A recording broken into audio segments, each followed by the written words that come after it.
Bonjour, bienvenue dans cet épisode 1 du Flammcast.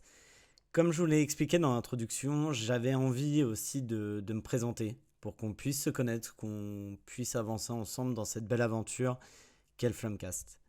Donc aujourd'hui, je me prête à l'exercice, tout seul, de me présenter et de suivre la trame que j'ai imaginée pour les prochains invités qui participeront à cette émission.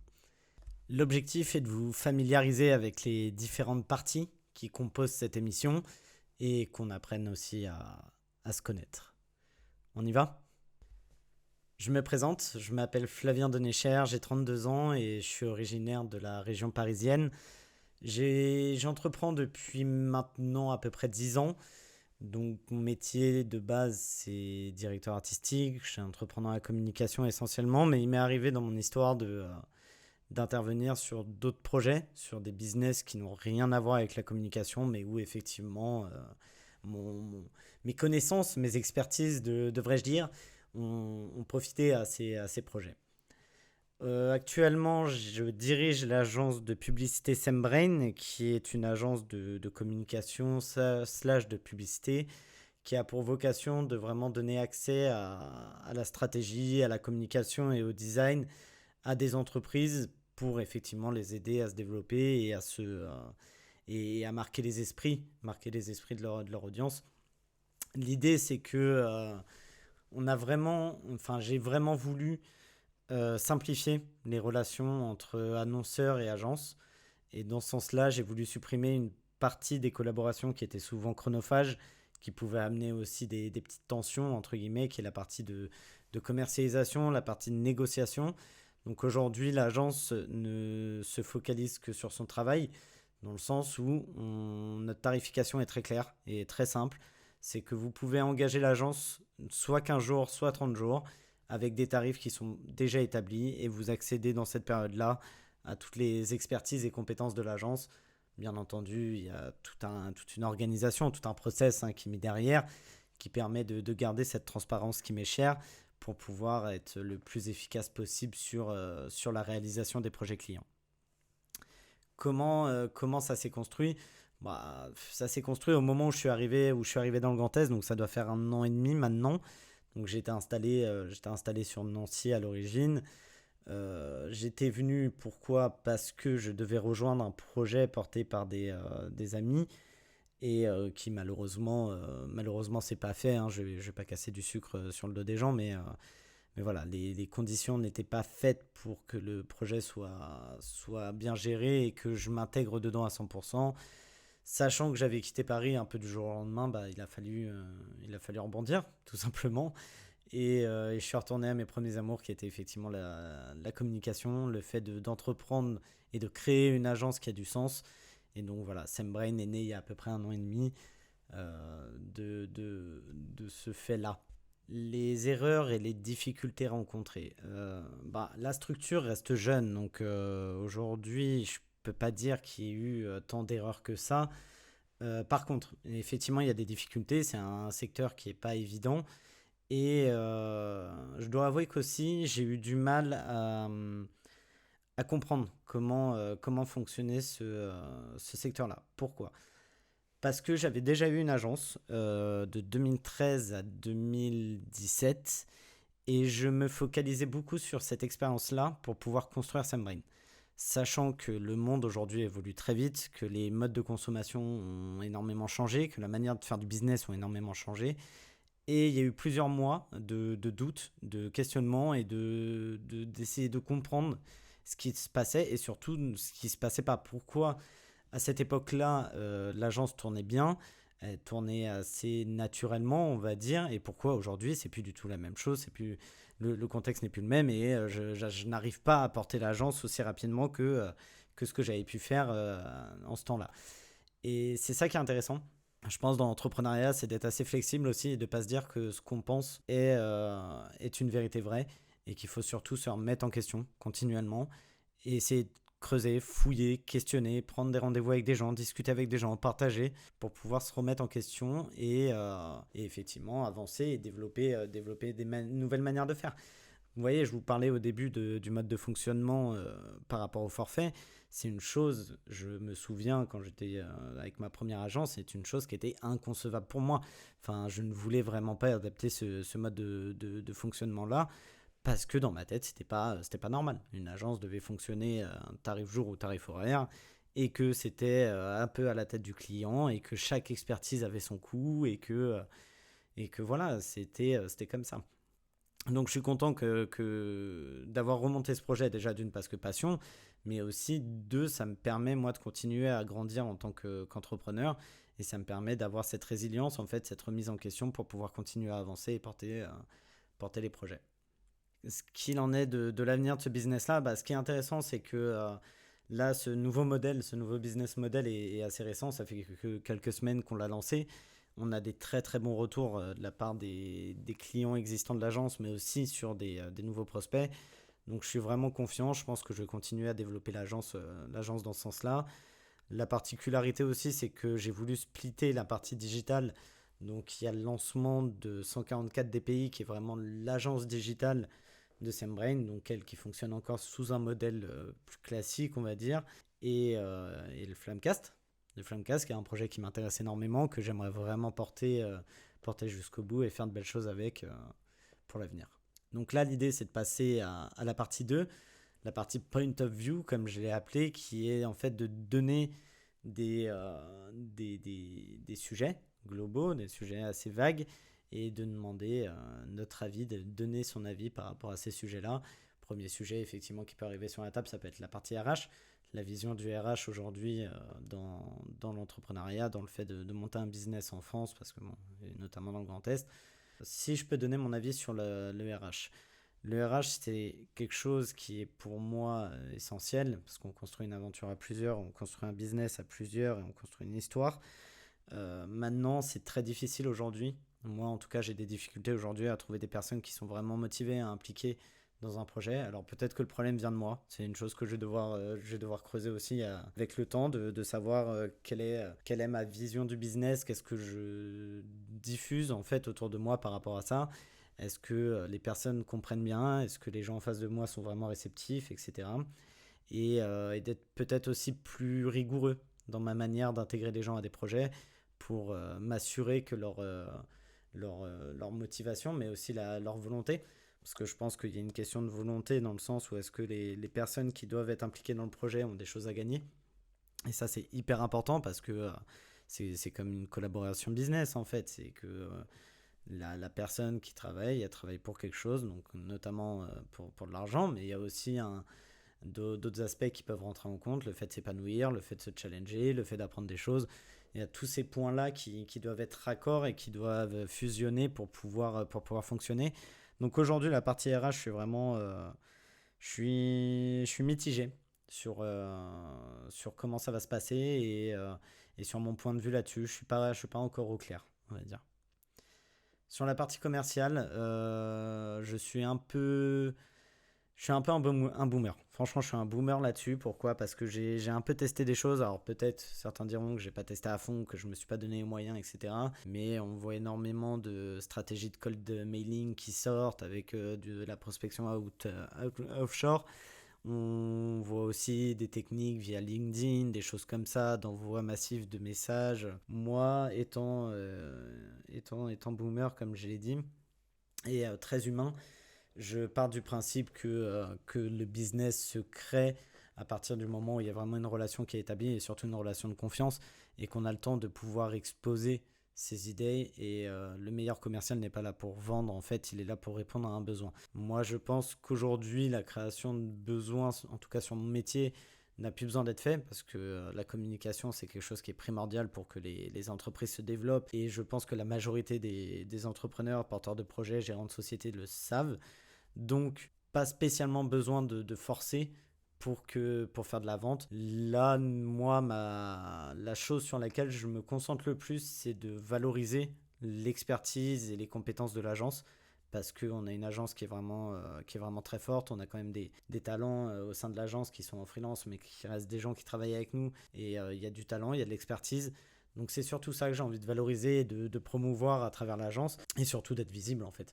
La problématique pour moi sur l'aspect commercial, c'est surtout la visibilité et d'être interrogé. Après, je sais que notre offre est quand même assez irrésistible en plus de nos réalisations. Donc moi, la partie commerciale, je la gère plutôt comme ça et je pense que c'est important, sachant que si je peux donner un avis plus global, j'ai l'impression que pas mal de personnes s'attardent plus sur comment faire de l'acquisition de leads plutôt que de travailler leur offre. En fait, une offre se vendra d'elle-même si elle est bien conçue et si elle s'adresse aux bonnes personnes. Donc, mon point de vue là-dessus, c'est ça, c'est constituer une offre qui est vraiment différenciante, une offre qui apporte de la valeur. C'est une différenciante, ça ne veut pas forcément dire moins cher, hein. Ça peut être vraiment plus cher, mais qui a vraiment une plus-value et quelque chose à apporter par rapport à la cible que vous avez. Et de focaliser sur le fait d'être visible et de faire comprendre ce que vous faites et dans quel moule vous le faites, en fait, tout simplement. C'est vraiment. En tout cas, moi, c'est le chemin que je vais prendre aujourd'hui par rapport à SEMrush. Fiscalité administrative, gestion d'entreprise. Chiant de fou tout. Non, sincèrement, c'est des choses qui sont hyper importantes et je me suis un peu mis du plomb dans l'aile. Alors, la chance, entre guillemets, d'avoir une activité qui n'est pas tant régulée que ça par rapport à d'autres activités. Bon, je dis ça, après, il y a quand même des notions de RGPD, etc. à connaître, mais c'est plus dans de l'opérationnel pur. Aujourd'hui, une société comme SEMrush se gère comme une société classique. Et ce que je voulais dire, moi, c'est plus un retour d'expérience par rapport à ça, qui est très importante. C'est que sur la première structure que j'avais montée de mon jeune âge, le fait que cette société soit partie en liquidation, c'était seulement un fait de gestion d'entreprise. Et je pense qu'aujourd'hui, une société n'est viable qu'à partir du moment où sa gestion est bien faite et que tout est carré. Parce que on a beau avoir le meilleur produit du monde, si demain, et qu'on fasse des ventes, hein, parce que c'est un truc qui est dingue aussi, c'est que nous, sur Blackwood, la société, en termes de business, tournait très très bien. Et c'est juste que je gérais pas la boîte, quoi, tout simplement. Je gérais pas la boîte. Ça me faisait chier, j'étais jeune, je préférais m'amuser et faire des dessins. Ça a amené à la perte de cette belle entreprise. Donc aujourd'hui, c'est un point qui est crucial pour moi. C'est un point que je fais avec rigueur. Et c'est un conseil que je donne au plus grand nombre de vraiment faire attention à ça pour pour pouvoir évoluer, quoi, tout simplement. Là, on peut passer sur une partie plus organisationnelle, donc en termes de méthodologie. Je pense que c'est une chose qui est hyper importante, de pouvoir vraiment trouver sa manière en fait de travailler pour être le plus efficient possible. Alors efficient, ça ne veut pas forcément dire réussir à trouver des méthodes pour faire du 8h, 23h tous les jours et pas être fatigué, hein. Rien à voir. Moi, je suis même plus partisan de dire à mes collaborateurs, si demain vous quittez le taf à 13h, mais quittez le taf à 13h, tant mieux. Pour moi, j'ai une vision très résultat en fait de mon job. Je pars du principe que une fois que le taf il est fait, enfin, faire le taf est la chose la plus importante. L'idée, c'est pas forcément de le faire le plus rapidement possible ou d'être en retard. L'idée, c'est de le faire dans le bon timing. C'est de définir un timing qui est raisonnable, un timing qui va laisser le temps de bien produire, d'amener des vraies réponses et des réponses constructives et de ne pas dépasser ce délai-là. Et puis voilà, c'est ça la clé, à mon sens. Après, il y a différents outils qui sont disponibles, hein, les Asana, les Monday, les Trello, les Notion. Ça, c'est libre à chacun de trouver la bonne méthode. Moi, je vous avoue que j'ai longtemps utilisé Notion, que je délaisse de plus en plus aujourd'hui parce que je me rends compte que trop compliqué en fait. L'application est tellement libre que ça nous laisse l'opportunité de créer des process qui sont peut-être trop lourds. On n'est tellement pas guidé par l'application qu'en fait on va dans tous les sens et on est obligé de retravailler ce process tous les 4 matins. Et qu'en plus, au moment où on a créé le process, on l'a créé avec notre vision. Cette vision-là n'est pas forcément la même vision qu'ont les gens qui travaillent avec nous. Donc il y a tout un phénomène aussi de déploiement et d'enrôlement en fait, des gens avec qui on bosse qui est hyper complexe en fait. C'est hyper compliqué, ça prend du temps, c'est jamais bon, on est obligé de s'adapter à 100%. Et surtout, pour ceux qui connaissent Notion, le fait que Notion soit hyper libre et qu'on puisse faire tout et n'importe quoi avec, la problématique c'est que qu'on est tenté en fait de tout chambouler du jour au lendemain. Ah bah oui, c'est facile, regarde, je supprime ça, je remets ça, je fais ça. c'est compliqué, c'est trop compliqué pour moi. Donc voilà, pour cette partie plus organisationnelle, très compliqué à dire. Sur le fait de construire son projet. Ce qui est important quand on construit son projet ou son offre, hein, j'ai mis les deux en même temps, c'est que on doit déjà être sincère avec ce qu'on fait, à mon sens. Je n'ai jamais vu un business marcher où le porteur du projet n'était pas sincère avec ce qu'il faisait, dans le sens où il croyait réellement à son produit et aux atouts qu'amenait son produit ou son service.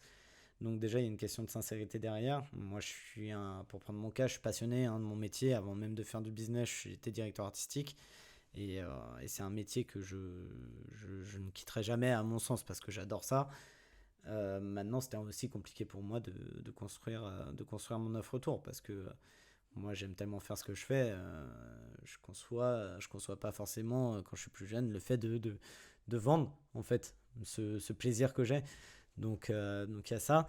Et, euh, et la construction d'une offre se fait aussi, à mon sens, sur le fait de simplifier les choses, en fait. Surtout sur de la prestation de service comme moi, comme SamBrain. Notre rôle, c'est de soulager le client et de lui amener des solutions qui sont simples, qui sont compréhensibles et qui sont efficaces. Donc, nous, notre rôle en tant que porteur de projet, c'est de répondre à ces choses-là. Avant même de vendre le produit ou le service, c'est de dire, voilà, le fait d'accéder à ce produit ou à ce service, ce sera simple. Donc voilà, l'offre, elle va se construire comme ça. Et après, y a toutes les notions de pricing, etc., de comment on va réussir à établir le prix. Bah, c'est à vous de le savoir, hein. Je n'ai pas de recette magique, sachant que je ne fais pas de marketing.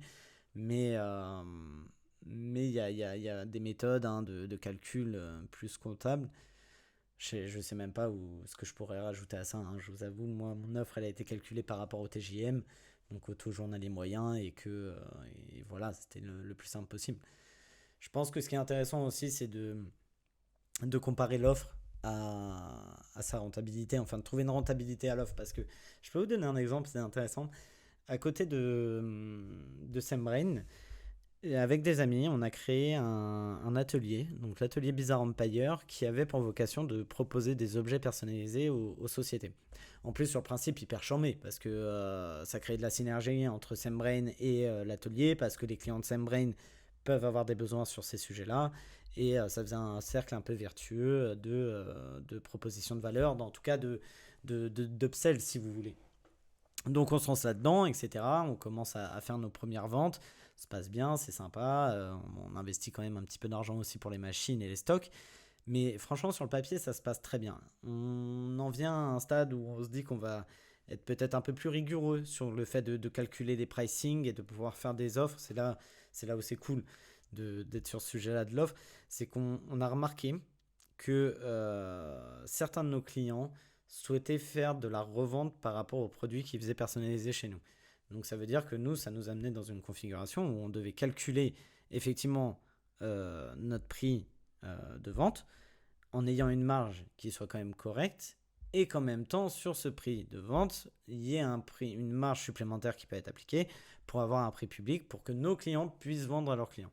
Donc déjà, ça a amené une difficulté par rapport à ça parce que c'est des business, et ça je l'ai compris après, qui ne marchent qu'à la quantité en fait. Nous, on avait pour vocation, vu qu'on était un truc un peu artisanal, de donner accès à des quantités moindres, parce que c'est ça qui est chiant. Je ne sais pas si vous avez déjà eu l'occasion de faire des objets personnalisés pour votre société, mais c'est hyper chiant. À chaque fois, c'est du 100 quantités minimum, alors qu'on n'en veut que 25. C'est hyper contraignant, c'est hyper chiant, et nous, on voulait supprimer ça. Donc, on en vient au fait de se dire, bah, en fait, pas possible du tout. Mais on restait quand même avec des marges hyper intéressantes sur le fait de vendre du goodies et pas du merch. Donc c'est là où je fais le distinguo. Merch, c'est quand il y a de la revente derrière. Goodies, c'est vraiment pour que la société puisse donner en cadeau ou à ses collaborateurs les produits personnalisés.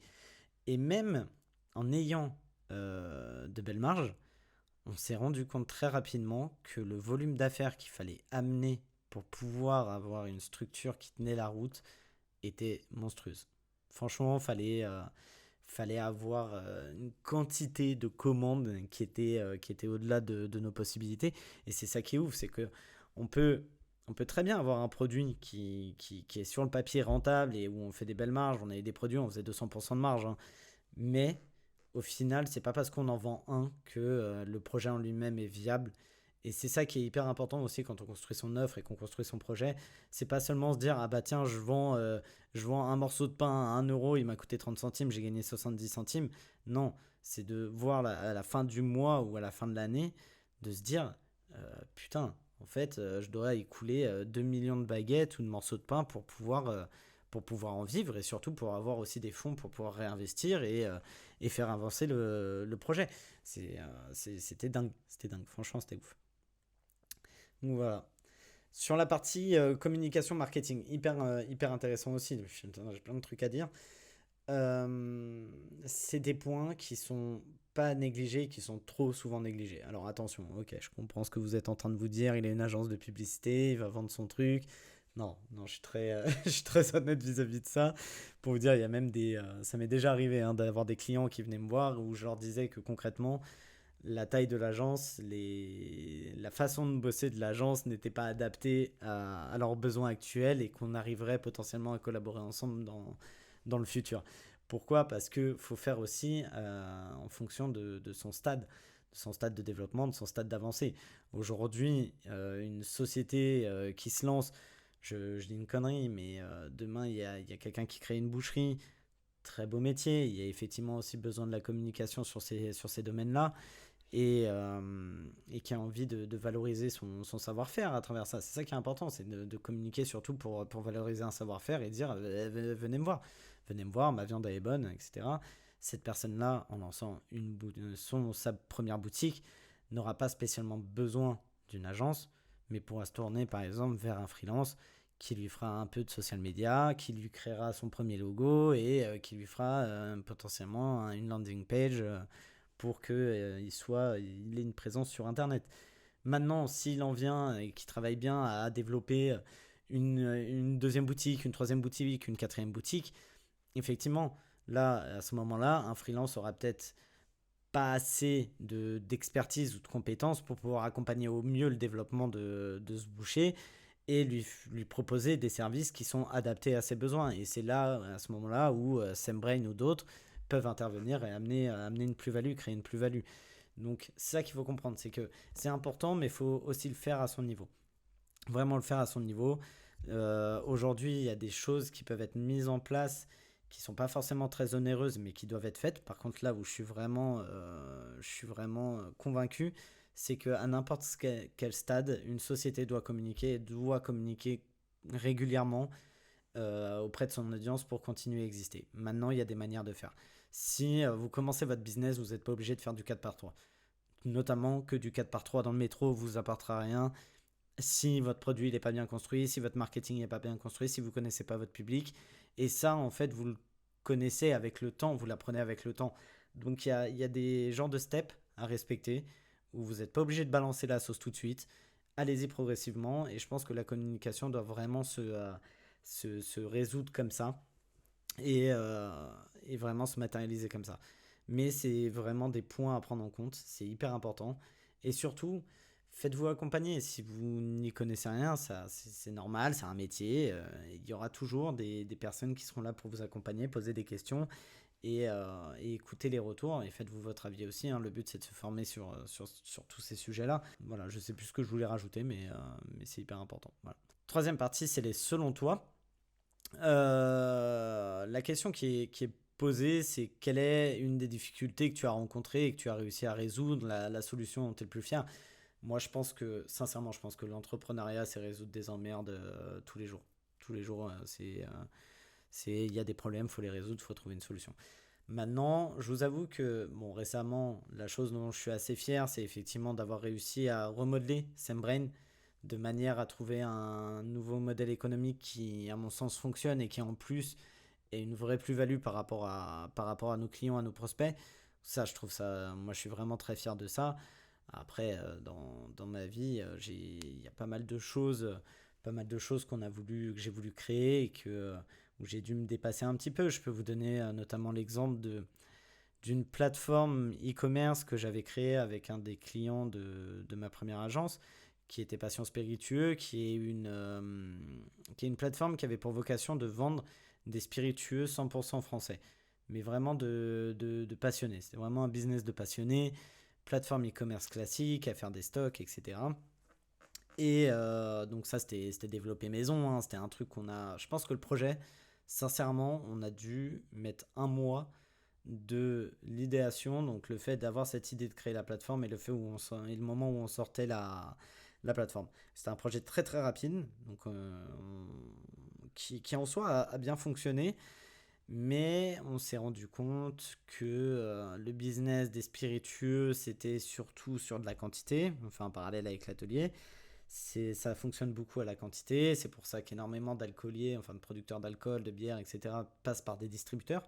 Parce qu'en fait, la vente de spiritueux est rentable à partir du moment où on fait de la grande quantité. On n'avait pas l'étoffe d'un Nicolas, c'était clair et net. Et on s'était dit que la solution, ce serait de passer en marketplace.